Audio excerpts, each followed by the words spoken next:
Hello students, मैं doctor C S Rathore. मैं आप लोगों के लिए आज इनर प्रोडक्ट स्पेस का फर्स्ट वीडियो लेक्चर लेके आया हूँ। इसके बाद क्रमशः हम इसकी सीरीज लेके आएंगे और जब तक ये पूरा यूनिट कंप्लीट ना हो जाए तब तक आप इस सीरीज के हर वीडियो लेक्चर को देखिए और उसका नोट्स बनाइए और उसको रिविजन कीजिए। तो चलिए अब स्टार्ट करते हैं इनर प्रोडक्ट स्पेस। तो इनर प्रोडक्ट स्पेस क्या होता है, हम किस में पढ़ रहे हैं? वेक्टर स्पेस में। तो देखिए, हम मान लेते हैं कि V क्या है? Vector space. लेट V भी ए vector space.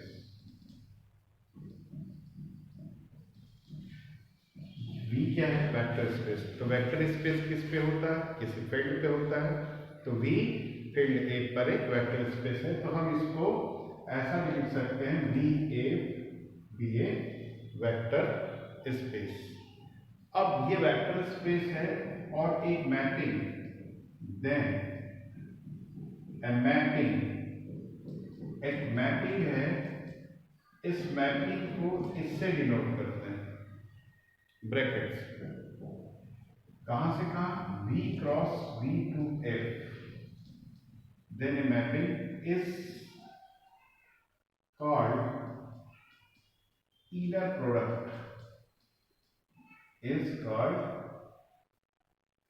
product if it satisfies following conditions। ये जो मैपिंग है कहाँ से कहाँ डिफाइन है? V cross V to F में डिफाइन ये मैपिंग है और ये मैपिंग ही इनर प्रोडक्ट कहलाता है। कब? अगर ये कुछ कंडीशंस को सेटिस्फाई करता है। पहला कंडीशन है लीनियरिटी या लीनियर प्रॉपर्टी बोल सकते हैं, या लीनियरिटी। यहाँ पर ध्यान दीजिएगा, यहाँ V cross V to F। V cross V मतलब दो सेट का कार्टेशियन प्रोडक्ट, मतलब कैसा कलेक्शन होगा? ऑर्डर्ड पेयर का। तो ऑर्डर्ड पेयर को हमेशा ऐसा ब्रैकेट में लिखते हैं, इसलिए ऐसा डिफाइन किया गया। तो V के जो मेंबर होते हैं उसको वेक्टर बोलते हैं, लेकिन इसका जो इमेज बन रहा है कहाँ पे बन रहा है? फील्ड पे बन रहा है। और फील्ड के एलिमेंट्स को हम क्या बोलते हैं? स्केलर बोलते हैं।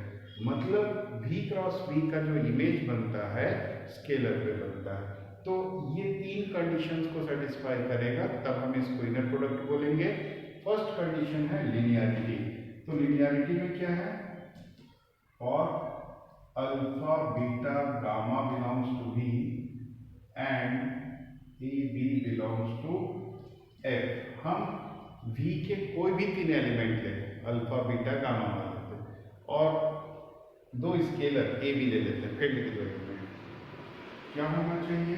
ये कंडीशन सेटिस्फाई करना चाहिए। A alpha plus B beta gamma equal to A alpha gamma. मतलब जो स्केलर है वो बाहर आ जाए, प्लस है तो प्लस लग जाए, फिर स्केलर क्या है? अगला स्केलर बी है वो भी बाहर आ जाए, और ये क्या हो जाएगा? Beta gamma. तो पहला कंडीशन ये है लिनियरिटी। दूसरा कंडीशन है कॉन्जुगेट सिमेट्री।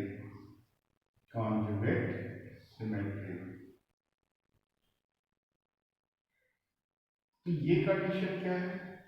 अल्फा बीटा का कॉन्जुगेट ले तो किसके इक्वल आना चाहिए? बीटा अल्फा के। For all alpha beta belongs to B.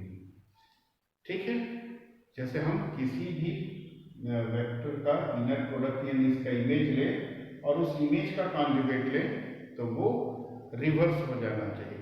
Inner product का बीटा अल्फा आना चाहिए। तो ये होता है सेकंड कंडीशन, कॉन्जुगेट सिमेट्री। और तीसरा कंडीशन है जिसको हम नॉन निगेटिविटी बोलते हैं। Non negativity.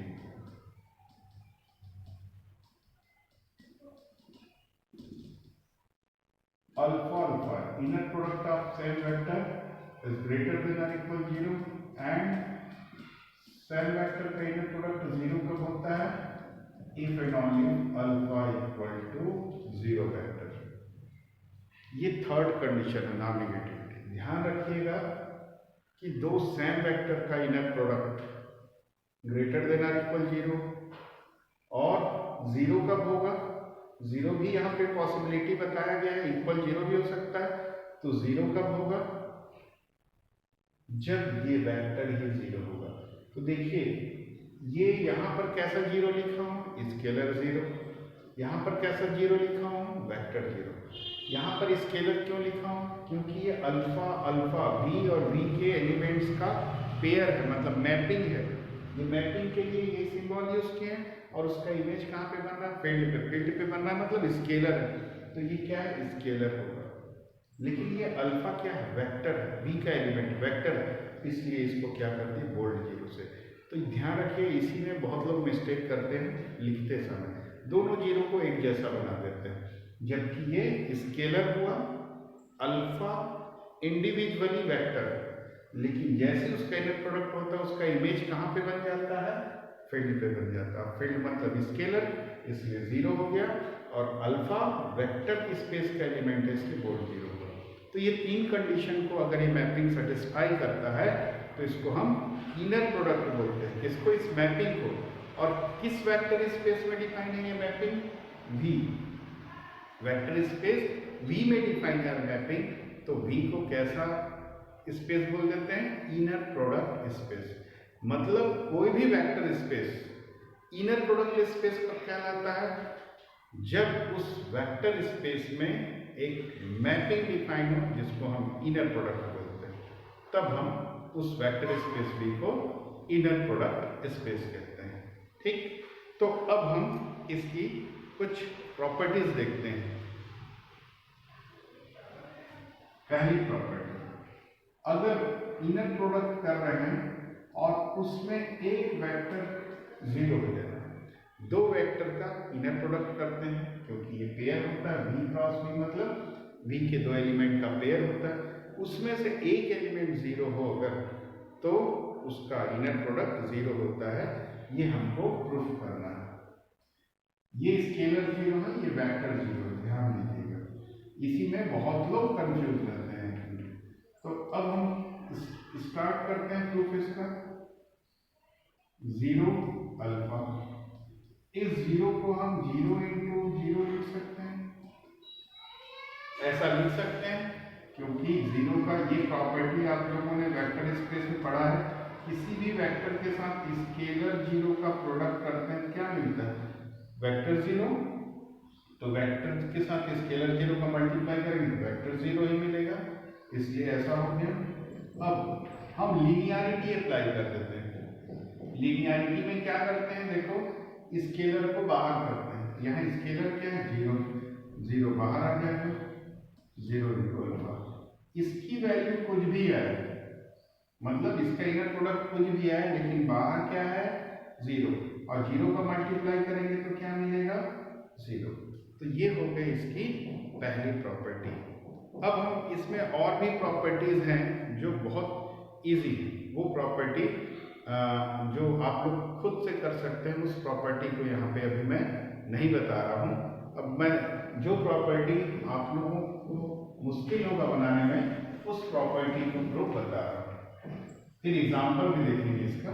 दूसरी प्रॉपर्टी ये है A alpha minus B beta gamma equal to A alpha gamma minus B beta gamma. ये प्रॉपर्टी हालांकि इजी है, लेकिन ये आगे बहुत यूज होगा, इसलिए बता रहा हूँ। तो यहाँ पर प्लस था, वो तो डेफिनेशन में भी शामिल था, लेकिन माइनस में भी ये कंडीशन सेटिस्फाई होता है। इसको हम प्रूफ करते हैं। तो प्रूफ स्टार्ट करते हैं। A alpha minus B beta gamma equals to, क्या लिख सकते हैं? A alpha plus minus B beta gamma, ऐसा लिख सकते हैं। अब क्यों लिख सकते हैं? क्योंकि आप लोगों ने वेक्टर स्पेस की प्रॉपर्टी पढ़ा है, उसमें मैं बताया हूँ, आप लोगों को ध्यान होगा कि minus a into alpha equal to क्या होता है? Minus a alpha. ये प्रॉपर्टी आप लोगों को शायद ध्यान हो, और अगर याद नहीं आ रहा हो तो आप लोगों का लोग उसी में से देख सकते हैं। तो अब हम प्लस हो गया और ए और माइनस बी क्या है, स्केलर है, तो लीनियर प्रॉपर्टी अप्लाई कर सकते हैं। तो लीनियर प्रॉपर्टी अप्लाई करें, A alpha gamma plus minus B beta gamma. ये कहाँ से आया, बाय लीनियर प्रॉपर्टी। किसकी लीनियर प्रॉपर्टी, इनर प्रोडक्ट। तो इनर प्रोडक्ट की हम लीनियर प्रॉपर्टी अप्लाई किए, तो A alpha gamma minus B beta gamma. ये माइनस बी और प्लस का मल्टीप्लाई होगा तो माइनस बी, तो ये भी प्रॉपर्टी हमारा प्रूफ हो जाता है। तीसरी प्रॉपर्टी हम देखते हैं, अगर स्केलर सेकेंड प्लेस में ए अल्फा प्लस बी बीटा ऐसा हो। अभी तक हम जो डेफिनेशन में पढ़े थे लीनियर प्रॉपर्टी और माइनस के लिए भी जो लीनियर प्रॉपर्टी पढ़े, उसमें क्या था, जो स्केलर था वो फर्स्ट प्लेस में था, कॉमा के पहले था, तो स्केलर बाहर आ जाता है। ठीक है, अगर आप स्केलर देखिए यहाँ पर क्या है, कॉमा के बाद मतलब सेकंड पेयर में सेकंड प्लेस पे, तब ये स्केलर कैसे बाहर निकलता है, कॉन्जुगेट के फॉर्म में, A bar gamma alpha plus B bar gamma alpha ऐसे बाहर आता है। तो स्केलर जब सेकंड प्लेस से बाहर निकालते हैं तो वो कॉन्जुगेट के फॉर्म में बाहर आता है। बहुत इंपॉर्टेंट प्रॉपर्टी है, इसका बहुत यूज होगा आगे। तो चलिए इसका प्रूफ देखते हैं। प्रूफ, तो gamma a alpha plus B beta, इसको हम क्या लिख सकते हैं, कॉन्जुगेट सिमेट्रिक। डेफिनेशन है ना, डेफिनेशन में हम कॉन्जुगेट सिमेट्री क्या लिखते हैं, अगर इसके ऑर्डर को चेंज कर दें, इंटरचेंज कर दें, जो सेकेंड प्लेस में है उसको फर्स्ट प्लेस में, फर्स्ट को सेकेंड प्लेस में करें तो ये कॉन्जुगेट लग जाता है। तो यहाँ साइड में रीजन क्या लिखेंगे, बाय कॉन्जुगेट सिमेट्री, क्योंकि ये इनर प्रोडक्ट ऑलरेडी दिया हुआ है, यानी कॉन्जुगेट सिमेट्री अप्लाई होगा। कर देते हैं। अब देखिए यहाँ पर कॉन्जुगेट सिमेट्री जैसे ही अप्लाई करते हैं, ये स्केलर फर्स्ट प्लेस में आ जाएगा, और जब स्केलर फर्स्ट प्लेस में आ जाएगा तो हम पढ़ चुके हैं किसमें, इनर प्रोडक्ट के डेफिनेशन में, कि जो स्केलर है वो बाहर आ जाएगा, लीनियर प्रॉपर्टी। तो चलिए हम अप्लाई करते हैं। स्केलर बाहर आ गया, A alpha gamma plus B beta gamma, और इसका होल कॉन्जुगेट। क्लियर हो गया, ये कहाँ से आया, बाय लीनियरिटी। अब ये कॉन्जुगेट अलग अलग कर देंगे, A bar alpha gamma bar plus B bar beta gamma bar, और ये जो अल्फा गामा बार, फिर हम क्या करेंगे, डेफिनेशन से क्या आ जाएगा, ये लेफ्ट साइड तो gamma a alpha plus B beta है इक्वल टू ए बार। ये जो अल्फा गामा बार है, कॉन्जुगेट सिमेट्री से इसको बाहर हटा देंगे तो गामा अल्फा हो जाएगा, और ये क्या हो जाएगा, गामा बीटा। तो प्रूफ हो गया। इसका मतलब आप लोग ध्यान रखिएगा कि जब स्केलर को कॉमा के बाद वाले प्लेस से बाहर निकालेंगे तो बाहर आ जाता है, कॉन्जुगेट ले लेते हैं उसका। अब हम एक एग्जांपल देख लेते हैं इनर प्रोडक्ट का, और भी इसकी प्रॉपर्टीज हैं जो अभी आगे हम देखेंगे। पहले हम इसका एक एग्जांपल ले लेते हैं कि इनर प्रोडक्ट, ये जो एग्जांपल ले रहे हैं इसको स्टैंडर्ड इनर प्रोडक्ट कहते हैं, स्टैंडर्ड इनर प्रोडक्ट। तो अब स्टैंडर्ड इनर प्रोडक्ट किस में डिफाइन होता है, VNR में। लेट VNR, VNR क्या होता है, इसमें कैसे एलिमेंट्स होते हैं, A1 A2 N tuples type के एलिमेंट होते हैं, और जितने यहाँ पर स्केलर यूज हुए हैं वो किसके मेंबर्स होते हैं, रियल नंबर के। ठीक, तो VNR एक वेक्टर स्पेस है। इनर प्रोडक्ट किस में डिफाइन होता है, वेक्टर स्पेस में, इसलिए हम वेक्टर स्पेस ले लेंगे। एंड ये मैपिंग है VN क्रॉस VN/R, ये कैसा डिफाइन है, defined by inner product of alpha beta equal to A1 B1 plus A2 B2 and BN, where alpha equals to A1 A2 AN, beta equals to B1 B2 B। Clear? अल्फा और बीटा किसके members है? V N के members यानी कैसे होंगे? N tuples. तो अल्फा A1 A2 AN ले लिए, बीटा B1 B2 BN। तो कैसे डिफाइन हुआ इनर प्रोडक्ट? जैसे याद कीजिए वेक्टर में डॉट प्रोडक्ट करते हैं तो वेक्टर का कैसे डिफाइन होता है? आई के कोफिशिएंट का आई के साथ, जे के कोफिशिएंट का जे के साथ, के कोफिशिएंट का के साथ प्रोडक्ट होता है, dot product a dot b. तो वैसे यहाँ पर फर्स्ट कंपोनेंट का फर्स्ट से, सेकंड का सेकंड से, थर्ड का थर्ड से, nth का nth से, ऐसा डिफाइन है। ये फंक्शन है, अभी ये सिर्फ फंक्शन है और इस फंक्शन को हम क्या प्रूफ करने वाले हैं? Vector space, sorry inner product space.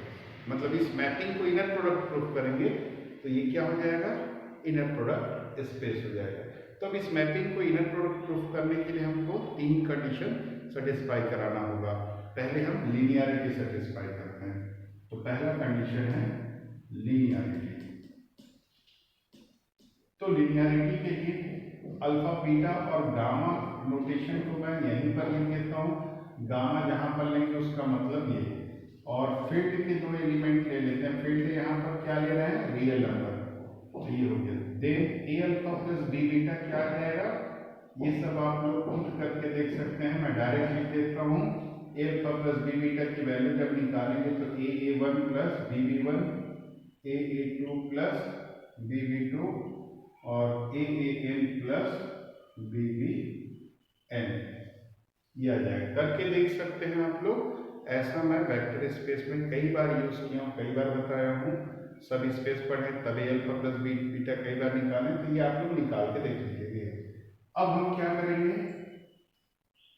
ए अल्फा प्लस बी बीटा और गामा का इनर प्रोडक्ट करेंगे। तो किसका यूज करेंगे? इस मैपिंग का, 1 का। तो मैपिंग क्या है? अल्फा और बीटा के पहले एलिमेंट का दूसरे का nth का प्रोडक्ट होके प्लस। लेकिन हम यहाँ इनर प्रोडक्ट किसका कर रहे हैं? A alpha plus B beta और गामा का। तो A alpha plus B beta का फर्स्ट एलिमेंट ये, गामा का ये। तो हम इन दोनों को प्रोडक्ट कर दें। A1 प्लस BB1 C1, फिर दूसरे एलिमेंट का प्रोडक्ट कर देंगे BB2 C2। और वैसे ही हम क्या करेंगे? AN plus BBN CN। ठीक, क्लियर हो गया? अब हम क्या करते हैं? इसको मल्टीप्लाई करेंगे A1 C1। तो ऐसा करते हैं जिसमें A वाला आ रहा है उसको एक साथ रख लेते हैं। तो A1 C1, A2 C2 और AN CN। वैसे इन दोनों का मल्टीप्लाई करेंगे तो B वाले को एक साथ रख लो, BB1 C1 और BB2 C2। ऐसा एक साथ क्यों रख पा रहे हैं? किसके एलिमेंट्स हैं? सारे फील्ड के एलिमेंट हैं। और फील्ड के एलिमेंट्स जो है कम्यूटेटिव लॉ सेटिस्फाई करता है। मतलब यहाँ के एलिमेंट को यहाँ और यहाँ को यहाँ, मतलब इसका ऑर्डर चेंज कर सकते हैं क्योंकि फील्ड का एलिमेंट, इसलिए हम ऐसा एक साथ कर पा रहे हैं। अब हम इससे ए कॉमन ले लेंगे। ए कॉमन लेंगे तो क्या आ जाएगा? A1 C1 plus A2 C2 NCN, और यहाँ से B कॉमन ले लेंगे तो आ जाएगा B1 C1 plus B2 C2 up to BNCN। और आप लोग देख सकते हैं कि जब अल्फा और गामा का इनर प्रोडक्ट करेंगे, A1 C1 plus A2 C2 plus ANCN, किसका इनर प्रोडक्ट? अल्फा गामा का। इसलिए इसकी जगह अल्फा गामा लेंगे। B1 C1 B2 C2 कब आएगा? जब बीटा और गामा का इनर प्रोडक्ट होगा। तो देखिए यहाँ पर लीनियरिटी प्रूफ हो गया। तो इनर प्रोडक्ट के फर्स्ट कंडीशन को ये मैपिंग सेटिस्फाई करता है। अब जल्दी से हम देख लेते हैं सेकंड और थर्ड। तो सेकंड कंडीशन देखते हैं।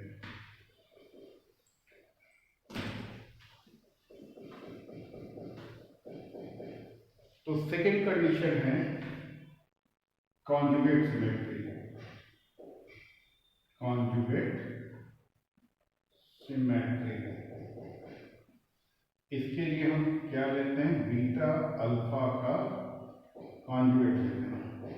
तो बीटा अल्फा क्या हो जाएगा? बीटा पहले अल्फा बाद में, यानी B1 A1 plus B2 A2 Bn An हो जाएगा और इसका कॉन्जुगेट, ये कॉन्जुगेट लगा इसलिए कॉन्जुगेट, अब बीटा अल्फा का इनर प्रोडक्ट है ऐसा हो जाएगा। अब ये कॉन्जुगेट क्योंकि ये सारे रियल नंबर हैं, देख सकते हैं ये सारे क्या है रियल नंबर है, तो रियल नंबर का प्रोडक्ट और प्लस भी करेंगे तो रियल नंबर होगा, और रियल नंबर के लिए क्या होता है उसका कॉन्जुगेट फिर से वही मिलता है, यानी B1 A1 B2 A2, यानी यहाँ कॉन्जुगेट हट जाएगा। क्यों हट जाता है? क्योंकि ये रियल नंबर है, ठीक है। अब इस B1 A1 को हम A1 B1 भी लिख सकते हैं, A2 B2 भी लिख सकते हैं, AN B क्यों लिख सकते हैं? इसका रीजन कि किसके एलिमेंट्स हैं? फील्ड के एलिमेंट हैं, और फील्ड के एलिमेंट तो कम्यूटेटिव लॉ को सेटिस्फाई करता है इसलिए। और ये क्या हो गया अल्फा बीटा, अल्फा और बीटा के इनर प्रोडक्ट करेंगे तो ये प्राप्त होगा। तो सेकेंड कंडीशन भी सेटिस्फाई हो गया। अब थर्ड कंडीशन देखते हैं। थर्ड कंडीशन को हम नॉन निगेटिविटी बोलते हैं, नॉन निगेटिविटी। तो इसमें क्या करते हैं, सेम वेक्टर का इनर प्रोडक्ट अल्फा और अल्फा का करेंगे, अल्फा बीटा का किए तो इनका इनर प्रोडक्ट हो, अल्फा और अल्फा मतलब एक बार और अल्फा है समझिए, तो इसका प्रोडक्ट करेंगे तो क्या होगा, E1 और A1 का product A1 square, A2 A2 का प्रोडक्ट A2 स्क्वायर, AN का प्रोडक्ट N स्क्वायर है। तो ये क्या है, सम ऑफ स्क्वायर्स। अगर किसी भी कोई नंबर निगेटिव भी है तो उसका स्क्वायर करेंगे तो क्या मिलेगा, प्लस, यानी ये सारे नंबर क्या होंगे, प्लस होंगे, या हो सकता है जीरो हो जाए। क्यों? क्योंकि ये सारे नंबर इंडिविजुअली जीरो होंगे, तो जीरो का स्क्वायर जीरो, तो जीरो हो सकता है। तो यहाँ पर since each AI square is greater then, क्योंकि हर नंबर का स्क्वायर या तो ग्रेटर देन जीरो होता है या स्क्वायर या जीरो होता है, और इससे क्या बोल सकते हैं, इसे हम बोल सकते हैं कि inner product of alpha alpha greater than और इक्वल जीरो। अब हम एंड, अब अगर जीरो ले लें, अगर हम इसको जीरो ले लें तो क्या मिलता है, देखिए इससे क्या मिलेगा, A1 square A2 square AN square equal to zero. हम इसकी वैल्यू रख दिए, इसकी वैल्यू ये है, इसकी जगह ये रख दिए। अब ये सोचिए कि ऐसे इन नंबर्स के स्क्वायर का सम जीरो कब हो सकता है, कब हो सकता है, जब वो इंडिविजुअली जीरो हो, A1 भी जीरो होगा, A2 भी जीरो होगा, AN भी जीरो होगा, तभी ऐसा पॉसिबल है। और कोई दूसरा नंबर सोच के देख लीजिए, इसका स्क्वायर का सम जीरो हो ही नहीं सकता जब तक कि जीरो ना हो। तो इसका मतलब ये जीरो हो गया। इससे क्या आ गया, अल्फा को हम क्या बोल रहे हैं, A1 A2 AN है, और इन सब की वैल्यू जीरो। जीरो मतलब एक कैसा वेक्टर हो गया, जीरो वेक्टर हो गया। तो ये भी कंडीशन सेटिस्फाई हो गया। नॉन निगेटिविटी में दो चीज बताना पड़ता है, अल्फा अल्फा का inner product greater than zero है, और जीरो कब होगा, जब अल्फा जीरो होगा। तो एक एग्जांपल भी हम देख लिए, इसकी प्रॉपर्टी भी। एक एग्जांपल आप लोग के लिए मैं होमवर्क के रूप में छोड़ना चाह रहा हूँ। वो एग्जांपल ये है, सेम यही है, थोड़ा सा चेंज। ये अगर कॉम्प्लेक्स नंबर के सेट में हो जाए ये वेक्टर स्पेस, ये भी स्टैंडर्ड इनर प्रोडक्ट ही बोलते हैं, लेकिन कॉम्प्लेक्स नंबर का फील्ड है, यानी ये कॉम्प्लेक्स नंबर हो जाएगा। और ये डेफिनेशन में ये चेंजेस है, ठीक। इस मैपिंग का डेफिनेशन अब सी में कॉम्प्लेक्स नंबर में ये ऐसा डिफाइन किया। तो ये होमवर्क है, इस मैपिंग को आप लोग इनर प्रोडक्ट प्रूफ करके देखिए। अगर कोई दिक्कत होती है समझने में तो बुक में भी दिया है इसका प्रूफ, आप लोग देख सकते हैं। अगर फिर भी समझ में ना आए तो कमेंट बॉक्स में कमेंट कीजिए, मैं नेक्स्ट वीडियो जो लेके आऊँगा उसमें इस क्वेश्चन को शामिल कर लूँगा। तो चलिए इस वीडियो को पूरा कंप्लीट देखने के बाद नोट्स तैयार कीजिए, मैं नया वीडियो आप लोगों के लिए जल्द ही लेके आऊँगा। Thank you.